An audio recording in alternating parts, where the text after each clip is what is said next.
बोनी बहू की हल्दी रस्म। सुमन अपनी बेटी की शादी को लेकर बहुत ज्यादा खुश थी, लेकिन उसका बेटा रोहन इस शादी से बिल्कुल भी खुश नहीं था। एक दिन रोहन अपनी माँ से शादी के बारे में बातचीत करते हुए कहता है, माँ क्यों जबरदस्ती कर रही हो मेरे साथ? मेरी जिंदगी बर्बाद करके आपको क्या मिलेगा? मुझे वो बॉनी बिल्कुल भी पसंद नहीं है। आपने मुझे देखा है कि मैं कितना स्मार्ट हूँ और कहाँ वो बॉनी सी लड़की। मेरे सारे दोस्त मेरा मजाक बनाएंगे। बेटा किसी भी लड़की के बारे में ऐसा नहीं बोलते, जो है भगवान ने बनाया है। और दूसरी बात बोली है तो इसका क्या मतलब? उसकी शादी नहीं होगी। रही बात तेरे स्मार्ट होने की, तो वह एक अमीर बाप की बेटी है। कहाँ हम जैसे गरीब लोग, जिसे कोई भी शादी में फंक्शन में बुलाने को तैयार नहीं होता, और वह हम लोगों से रिश्ता जोड़ रहे हैं। माना कि कमी उनकी बेटी में है थोड़ी सी, लेकिन कमी हमारे अंदर भी तो है। हम भी तो बहुत गरीब हैं। हमसे वो रिश्ता जोड़ रहे हैं, यही बहुत है हमारे लिए। जब लड़की हमारे घर आएगी ना, तो हमारी जिंदगी बिल्कुल बदल जाएगी। माँ पैसे देखकर मेरी लाइफ का खिलवाड़ बनाकर रख दिया आपने। अरे अपना कोई ईमान धर्म नहीं है क्या? माना कि हम गरीब हैं, लेकिन इसका मतलब ये नहीं है कि किसी से भी और किसी काली कलूटी लड़की से शादी कर लूं। बेटा मैंने अपनी जिंदगी में बहुत गरीबी देखी है, और शायद इस गरीबी के कारण मैं तुझे अच्छे से पढ़ा लिखा भी नहीं पाई, और ना ही तेरे कोई सपने पूरे कर पाई। बस मुझे इतना पता है कि वे लड़की हमारे घर में लक्ष्मी बनकर आएगी। तुझे क्या लगता है उसकी छोटी आयु होने के कारण उसमें बहुत सारी कमियां हैं? बेटा एक बार उससे बात करके तो देख, तुझे समझ में आएगा कि जो एक गुण जीवन साथी में होने चाहिए, वे सारे गुण हैं उस लड़की के अंदर। माँ मेरी बात आप ध्यान से सुन लो। मैं उस लड़की से शादी नहीं करूंगा। वो बॉनी मेरे लायक है ही नहीं। ठीक है, फिर मेरी बात भी तू ध्यान से सुन ले। तेरे पापा तो वैसे तुझे बचपन से छोड़कर चले गए, और मुझे भी यहाँ अकेला छोड़कर चले गए। अब मैं भी चली जाऊंगी अगर तूने उस लड़की से शादी नहीं की। मैं तो खुद को हमेशा हमेशा के लिए खत्म कर दूंगी। अब फैसला तेरे हाथ है कि तुझे माँ की जिंदगी प्यारी है या अपनी मनमानी करनी है। रोहन भी अपनी जिद पर अड़ा हुआ था, तो वही सुमन भी किसी भी हाल में अपने बेटे की शादी जबरदस्ती काजल के साथ करवाना चाहती थी। काजल दिखने में बहुत ही सुंदर थी, काफी पढ़ी लिखी थी, अपने माँ बाप की इकलौती संतान थी।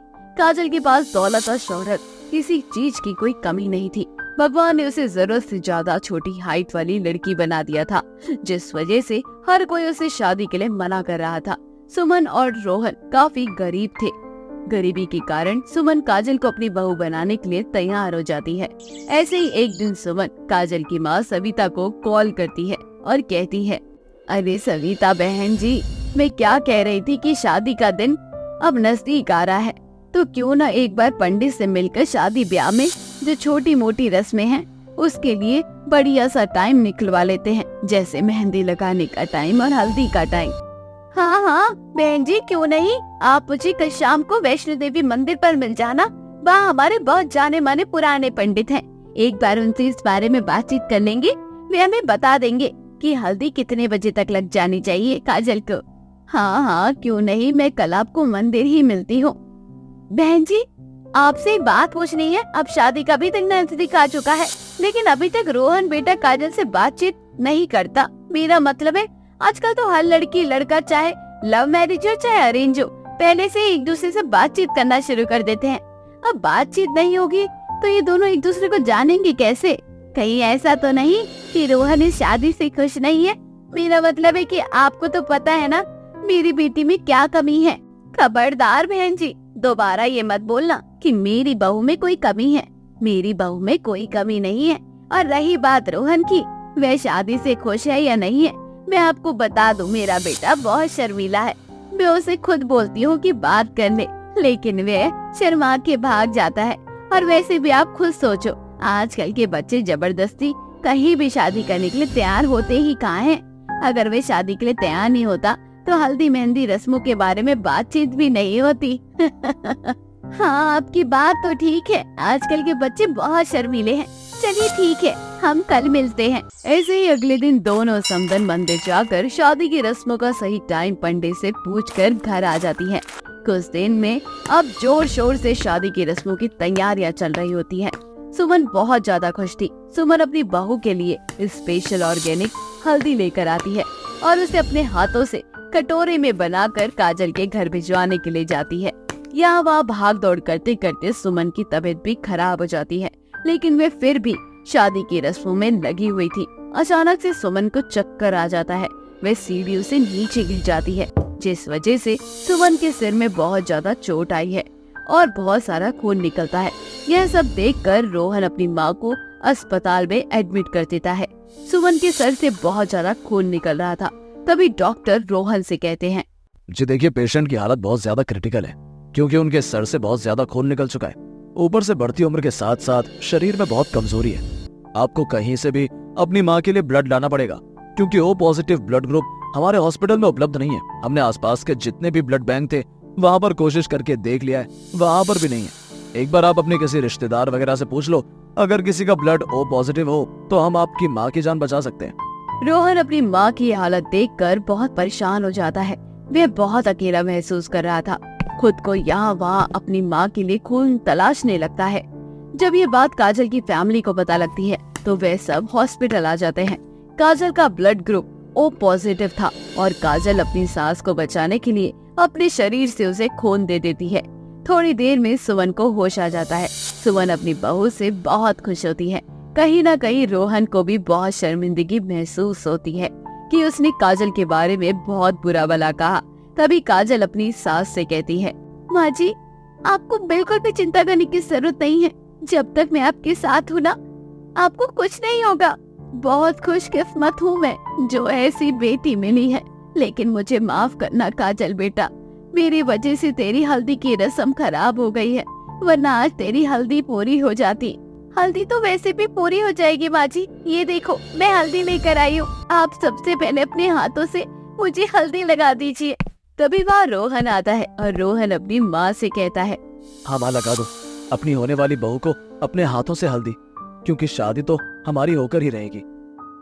रोहन के मुंह से ये सुनकर सुमन और खुश हो जाती है और वे अपने हाथों से काजल को हल्दी लगाती है। 2 दिन बाद डॉक्टर सुमन को घर भेज देते हैं। बहुत ही कम रिश्तेदारों के साथ रोहन और काजल की शादी हो जाती है और रोहन भी काजल को स्वीकार कर लेता है। लीजा, बेबो, टीना तीनों बहुत ऐशो आराम से अपने ससुराल में रह रही थी। शादी को 1 महीना हो गया था और उनके ससुराल में किसी भी चीज की कोई कमी नहीं थी। लेकिन कहते हैं ना, समय एक जैसा नहीं होता और एक समय ऐसा होता है कि इंसान के पास सब कुछ होता है और एक समय ऐसा भी आता है जब इंसान के पास कुछ भी नहीं होता। ठीक उसी तरह से लीजा, बेबो और टीना तीनों के ससुराल में बहुत भारी मुसीबत आ जाती है। तीनों के पति बिजनेसमैन थे और उन तीनों को बहुत बड़ा नुकसान हो जाता है, जिससे उनका बिजनेस एकदम ठप हो जाता है। वो तीनों नीरज, सूरज, तरुण उदास होकर अपनी माँ से कहते हैं, माँ, बिजनेस में बहुत बड़ा नुकसान हुआ है और इस नुकसान की भरपाई करने के लिए मुझे तो ऐसा लगता है कि हमें हमारा घर भी बेचना पड़ेगा, क्योंकि अब तो हमारे पास पैसे हैं ही नहीं कि हम अपने बिजनेस में पैसा लगा पाएं। इसलिए न चाहते हुए भी हमें ये घर बेचना पड़ेगा। बेटा, उसके बाद तो हमारे घर की आर्थिक हालत बहुत ज्यादा खराब हो जाएगी। अगर हमें घर बेच देंगे तो हम कहाँ जाएंगे? तुझे तो पता ही है, इतनी महंगाई में दोबारा घर लेना, ऊपर से बिजनेस में इतना बड़ा नुकसान, कैसे झेल पाएंगे हम लोग? अब जीने के लिए कुछ तो करना ही पड़ेगा। इस घर को बेचकर जो भी पैसे मिलेंगे वो हमें बिजनेस में जो घाटा हुआ है वहां लगाना पड़ेगा। दूसरा, हम किराए पर ही दूसरा घर ले लेंगे। वहां से हमें फिर से मेहनत करनी पड़ेगी, कोई नौकरी ढूंढनी पड़ेगी। माँ, समझ में नहीं आ रहा कि क्या करूं। हम तो यहाँ से भी गए और अपने रिश्तों से भी गए। तुझे तो पता है ना कि तुम तीनों ने विदेश में जाकर विदेशी बहू उठाकर ले आए हो, और तुम्हें क्या लगता है कि वे अंग्रेजन बहू हमारी इस बुरी स्थिति में साथ देगी? अरे, उन्होंने कभी गरीबी देखी भी नहीं होगी। अब तो मुझे ऐसा लगता है कि शायद वे तुम तीनों को छोड़कर भी चली जाएगी। नहीं माँ, ऐसा नहीं हो सकता। हमें विश्वास है वो भले ही विदेश में रहते हैं, लेकिन उनके संस्कार बहुत अच्छे हैं। कोई बात नहीं, जीवन में उतार चढ़ाव इंसान को कुछ न कुछ सिखा कर ही जाता है। देख लेते हैं कि कौन अपना है कौन पराया। घर बेचना है तो बेच दो। तभी वहाँ लीजा आती है और कहती है, माँ जी, आपको यही लग रहा होगा कि हम तीनों विदेश में रहते हैं तो शायद ऐसी बुरी सिचुएशन पे हम एडजस्ट नहीं कर पाएंगे। तो ऐसा कुछ भी नहीं है, हम एक ही परिवार का हिस्सा है। शादी करने का मतलब होता है एक ऐसा रिश्ता जिसमें कितनी भी बुरी से बुरी परिस्थिति आ जाए और कितनी भी मुसीबत क्यों ना आ जाए, उस रिश्ते को निभाना है और इस रिश्ते को साथ लेकर चलना है। बेटा बड़ी बड़ी बातें करना बहुत आसान होता है और आजकल के तुम बच्चे ना फिल्मी डायलॉग बहुत अच्छे से मार लेते हो, इसलिए जब चीजें बीतने लगेंगी उसके बाद तुम्हें पता चलेगा। अब ये बातें करने का कोई मतलब नहीं है। मैं तो कहती हूँ नीरज किसी डीलर से बात करके इस घर को बेच दे। जिसे हमारे साथ रहकर इस रिश्ते को निभाना है वे निभाएगा और जिसे जाना है वो विदेश जा सकता है। ऐसे ही कुछ दिन बाद नीरज अपने भाइयों के साथ मिलकर अपना घर बेच देता है और वो पूरा परिवार एक किराए के मकान पर शिफ्ट हो जाता है। ऐसे ही एक दिन तीनों बहुएं आपस में बातचीत करती हैं और कहती हैं, देखो माँ जी को ऐसा लगता है कि हम उनकी कंट्री के नहीं हैं, इसलिए हम घर को नहीं संभाल सकते। हम उन्हें इस बुरी सिचुएशन में छोड़कर चले जाएंगे। ये माँ जी की गलतफहमी है, क्योंकि माँ जी ने हमें उस टाइम पर सपोर्ट किया था जब कोई भी अपने घर में आउट ऑफ कंट्री की बहू को एक्सेप्ट नहीं करता था। उस टाइम पर माँ जी ने हमें अपने घर की बहू माना था। तो आज चाहे कुछ भी हो जाए हम अच्छे से अपने पूरे परिवार को संभालेंगे। तीनों बहू मिलकर खाना बनाने के लिए जाती हैं। वो देखती हैं कि गैस खत्म हो गई है, तभी वो तीनों अपनी सास के पास आती है और उसे इस बारे में बताती हैं। जिसके बाद सास अपनी बहू से कहती है, गैस खत्म हो गई है तो अब मैं क्या ही बताऊं तुम्हें कि खाना कैसे बनेगा। तुम्हें तो पता है ना कि अब घर में पैसे भी नहीं है कि दोबारा गैस मंगवा लूं।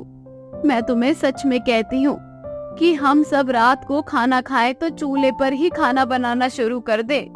लेकिन माँ जी हमें चूल्हे पर खाना बनाना नहीं आता और आज तक हमने चूल्हे पर खाना बनाया ही नहीं, तो ये सब तो पॉसिबल नहीं है हमारे लिए। एक काम करो, सब लोग एक गिलास पानी पीकर सो जाओ। जब गैस आएगा तब खाना बनेगा और तभी हम खाना खा पाएंगे। तीनों आपस में मिलकर अपनी रसोई संभाल लेते हैं। यूट्यूब के जरिए तीनों चूल्हे पर खाना बनाना सीखते हैं और रात का खाना चूल्हे पर बनाकर तैयार कर लेते हैं और फिर सभी को खाना परोस दिया जाता है। खाना देखकर सास बहुत खुश होती है और कहती है, क्या बात है, तुम तीनों ने चूल्हे पर खाना बना लिया। तुमने तो मेरा मन खुश कर दिया। खैर ये तो अभी पहली सीढ़ी है, अभी तो जीवन में और भी उतार चढ़ाव आने वाले हैं। देखते हैं कि तुम तीनों उसे कैसे हैंडल करती हो। माँ जी आप ना बिल्कुल भी चिंता मत करो, हम सब कर लेंगे। आखिर हम सब एक ही परिवार का हिस्सा है और हम ऐसे बुरे हालात में एक दूसरे का साथ नहीं देंगे तो कौन देगा। माँ जी प्लीज आप बिल्कुल भी टेंशन मत लीजिए। और मैं आपसे ये कहना चाह रही हूँ कि मुझे ना मेकअप करना बहुत अच्छा लगता है, तो मैं सोच रही हूँ कि कल मैं मेकअप एकेडमी में मेकअप टीचर का जॉब कर लूँ। मुझे एक बहुत अच्छा ऑफर आया है, शायद इससे थोड़ी बहुत हेल्प हो जाएगी। हाँ क्यों नहीं, तुम्हें जॉब करना है तो जॉब करो, लेकिन घर और बाहर दोनों काम तुम्हें ही संभालना होगा। बाची आप बिल्कुल भी टेंशन मत लो। ऐसे ही कुछ दिन बीत जाते हैं। बेबो अपने मेकअप एकेडमी में बच्चों को मेकअप सिखाने का काम करती है। ऐसे ही एक दिन बेबो जॉब से घर वापस आती है और वो देखती है कि लीजा की तबीयत खराब है और टीना अकेले घर का सारा काम कर रही है। ये सब देखकर बेबो सबसे पहले टीना की मदद करती है और सभी को खाना बनाकर खिलाती है। जिसके बाद सास बेबो से कहती है, सच बताओ तो तुम तीनों बहुत अच्छी हो। ऐसी बुरी स्थिति में भी तुम तीनों बखूबी अपनी जिम्मेदारियों को निभा रही हो। इतना तो हमारे कल्चर में रहने वाली हिंदुस्तानी बहू भी नहीं कर पाती जितना कि तुम कर रही हो। ये तो आपका भड़प्पन है माँ जी कि आप हमारी अच्छाइयों को देख रही हो। और दूसरी बात, आप हमारी माँ हैं। हमारी माँ को कोई तकलीफ होगी तो हम बर्दाश्त नहीं कर पाएंगे। तुम तीनों ने मुझे अपनी माँ माना है तो तुम तीनों मेरी बेटी हो।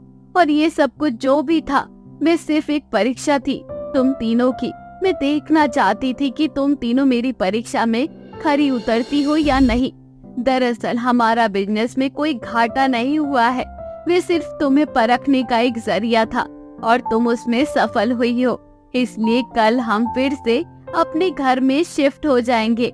मैं अपनी तीनों बहुओं से बहुत खुश हूँ क्योंकि तुम तीनों ने बहुत अच्छे से परफेक्ट अपनी जिम्मेदारियां संभाली हैं। दरअसल सास अपनी तीनों बहनों का टेस्ट ले रही थी। वो देखना चाह रही थी किसकी बहू ऐसी बुरी सिचुएशन में उनका साथ देती है या नहीं। आखिरकार तीनों बहुएं अपनी सास का दिल जीत लेती हैं। अब वो पूरा परिवार अपने घर में शिफ्ट हो जाता है। उसके बाद वो सभी हंसी खुशी अपने जीवन में आगे बढ़ते हैं।